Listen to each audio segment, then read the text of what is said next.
Então, hoje, particularmente, é uma oficina mais geral, né? A gente vai apresentar o Plano de Gestão Orçamentária 2025 e as suas especificidades. Nos outros dias, cada tema vai ser apresentado por uma pessoa diferente da Adplan, tá? Em alguns eu vou... Semana que vem eu também tenho outra oficina, mas aí a gente vai apresentando depois o roteiro. E o objetivo da oficina de hoje é apresentar, né, o panorama geral do orçamento 2025, as diretrizes para a elaboração do PGO e discutir algumas especificidades para o aperfeiçoamento da gestão orçamentária das unidades acadêmicas e administrativas e disseminar informações relativas à gestão orçamentária na UFOP, né? Então, assim, o plano de gestão orçamentária foi aprovado a nível de CONSAD, né, já foi também publicado, já foi compartilhado com as unidades. É uma elaboração que ela tem uma série de etapas, né, até a gente chegar na aprovação, então passa por todas as unidades para conhecer o plano, mas aqui num evento, né, de uma proporção maior, para atender um público maior, a gente resolveu apresentar para que mais pessoas pudessem entender um pouco mais sobre o PGO, né. E o conteúdo de hoje, a gente vai falar um pouco sobre o panorama histórico, né, e os desafios orçamentários aqui na UFOPA, mostrar um pouquinho, tá, só uma parte das estruturas e composições do orçamento. Eu selecionei um tema para apresentar hoje, porque assim, o orçamento tem muitos conceitos, muitos temas, mas a gente colocou algo que a gente vê que existe uma certa dificuldade das pessoas de entenderem essa parte mais conceitual. A gente vai falar também um pouquinho sobre o orçamento das unidades acadêmicas e administrativas. Vamos falar sobre gestão e acompanhamento orçamentário, as entregas da diretoria de planejamento e as nossas perspectivas para 2025. Tá? Então, esse vai ser o conteúdo que a gente vai estar tratando hoje. Bom, falando um pouquinho sobre panorama histórico, né?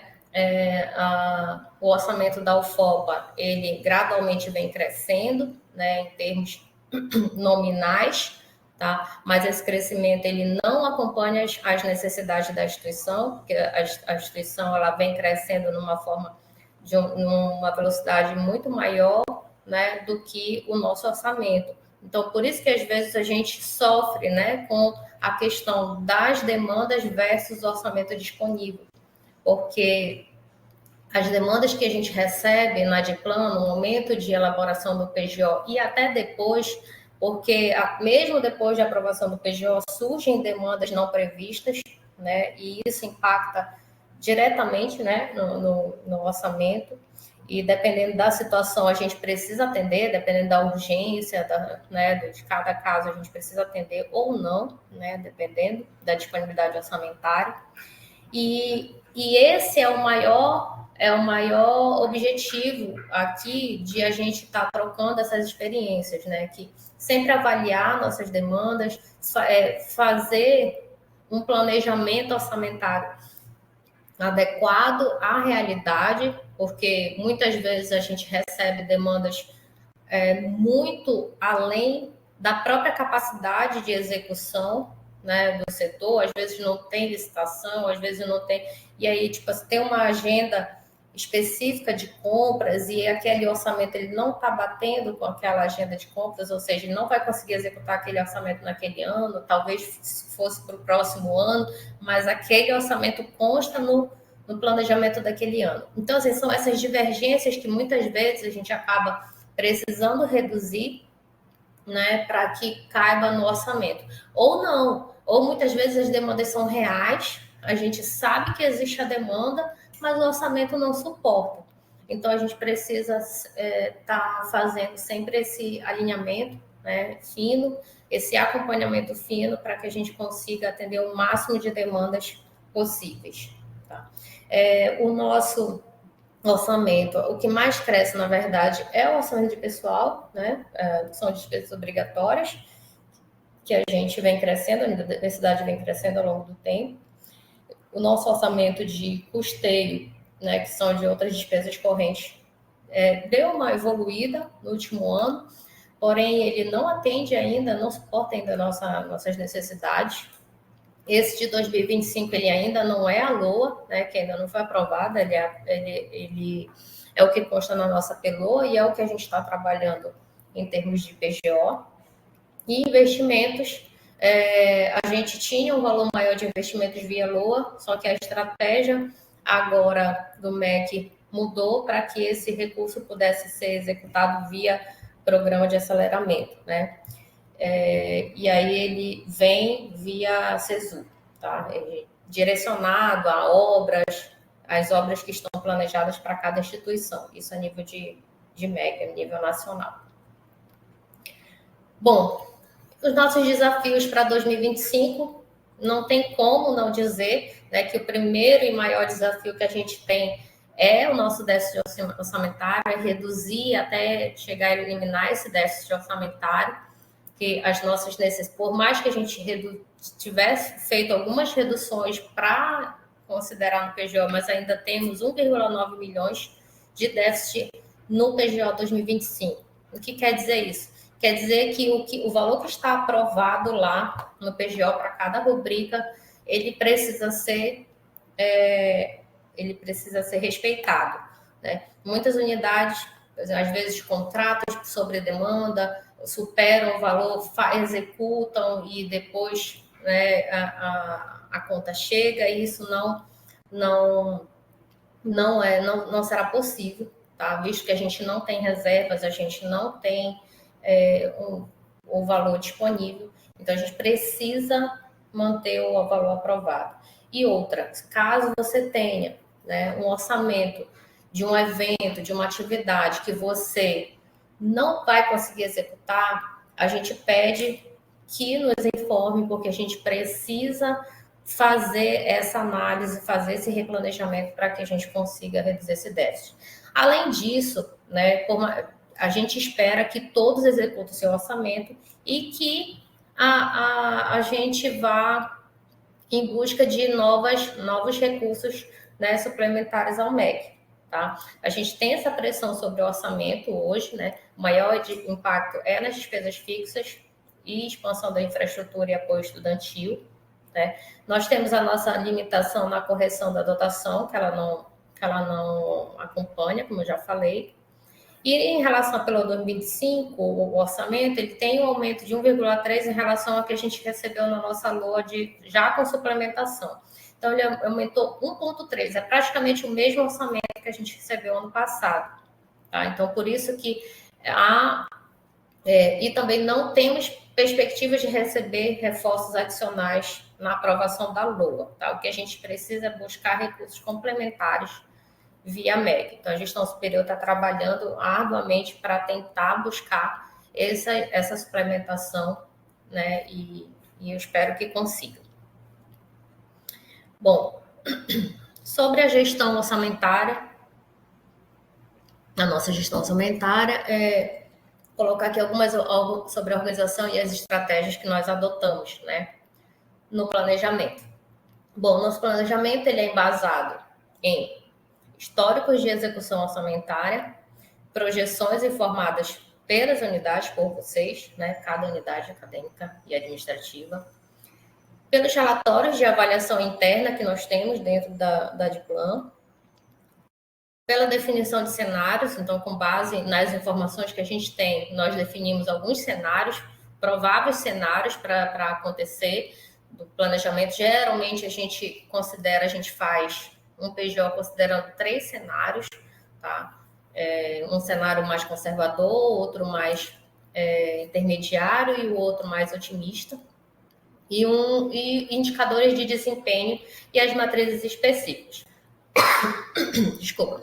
Então, sempre o planejamento ele é embasado nessas 5 vertentes, tá? E que também deixo para vocês, assim como a gente faz a nível de UFOPA, esse planejamento, também cada unidade pode fazer o seu planejamento com base nessas 5 vertentes. Que aí o planejamento vai ficar mais fidedigno possível, né? Aí a Proplan elabora o PGO e é aprovado pelo CONSAD, né, e após a análise da Câmara de Assuntos Econômicos e Financeiros, que é a CAEF. Então, a gente elabora o PGO, isso de uma maneira bem sintética, tá, aqui para vocês, como é feito, as diretrizes e as estratégias, não o passo a passo de elaboração do PGO, mas quais as diretrizes, como a gente se organiza como PROPLAN, como DIPLAN, para elaborar o planejamento. Bom, em termos de sustentabilidade, né, os nossos recursos, eles são, a maioria, provenientes da União, né? Essa sustentabilidade, ela depende da otimização de recursos aprovados na LOA, frente aos desafios institucionais, ou seja, é isso que eu falei, a gente precisa fazer esse acompanhamento fino nas unidades, né, cada unidade, para que o orçamento ele não tenha perdas, não tenha desperdícios durante o ano. O foco sempre vai ser, né, em eficiência da gestão orçamentária, que é a melhoria contínua dos nossos macroprocessos, e minimização das despesas, ações para reduzir o impacto das despesas de manutenção, né, fazer uma campanha de redução de energia, algo que a gente possa fazer como instituição para que a gente possa minimizar nossas despesas, né, e conseguir aplicar mais diretamente na unidade fim.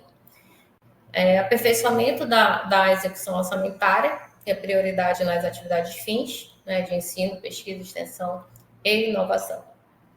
Bom, então, a gente foca sempre nessa questão da eficiência e aperfeiçoamento. Quanto à questão do monitoramento, execução orçamentária acompanhadas tempestivamente, a gente tem acompanhado, né, sempre em relação ao último dia útil, por meio de painéis disponibilizados no site da PROPLAN e também nossos relatórios internos. Tá? Vocês também podem fazer esse acompanhamento, né, e fazem, né, esse acompanhamento no painel. A gente percebe quando o painel dá um probleminha que ele sai ou então fica desatualizado 1, 2 dias, a gente já recebe as mensagens dizendo que o painel já está desatualizado, e isso é muito bom.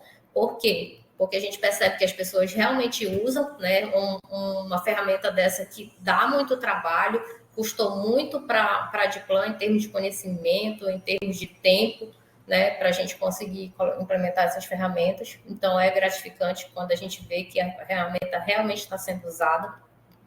E eu já deixo aqui também uma fala sobre algumas ferramentas que a gente vai disponibilizar ao longo dessas oficinas, dessa semana, que vocês possam usar, que vocês possam tirar dúvidas se não conseguirem usar, trocar ideias para que a gente possa melhorar a qualidade da execução do nosso orçamento. Tá? Também tem questão de capacitações regulares para chefias, administradores e servidores, né, como essa que a gente está fazendo agora, com foco em planejamento e gestão eficiente dos recursos. É difícil parar, né, vocês sabem, todo mundo sabe que é muito difícil um setor todo, por exemplo, parar, e para montar uma semana orçamentária dessa dá muito trabalho, demanda muito tempo, né, mas ainda assim a equipe comprou a ideia e desde já agradeço todo mundo por isso, tá? Acompanhamento detalhado da execução orçamentária, a fim de integrar o planejamento à execução das despesas, com base nas estratégias estabelecidas pela gestão e no PJ do exercício. Então, a gente tem feito esse acompanhamento integrado, né? Planejamento versus execução. E a nosso objetivo é que esse planejamento integrado ele se aperfeiçoe cada vez mais e se torne cada vez mais automatizado também. Prospecção e captação de recursos extra-orçamentários, né? Existem estratégias articuladas entre as unidades acadêmicas, administrativa e fundações de apoio para a captação desses recursos, né, na UFOPA. Essa captação ela tem sido realizada direto via fundação e também via receitas próprias. A gente acaba participando em alguns momentos desses fluxos, né? O acompanhamento das prospecções via MEC, emendas parlamentares via gestão superior, né, que faz esse acompanhamento, mas a gente também participa desse fluxo de trabalho. E o objetivo disso tudo é diversificar as nossas fontes de receita para complementar o nosso orçamento institucional. Então, todas essas ações que nós fazemos, gestão superior faz, professores, né, pesquisadores, captadores de recursos fazem para que a nossa fonte de receita aumente e a gente consiga executar mais projetos via o foco.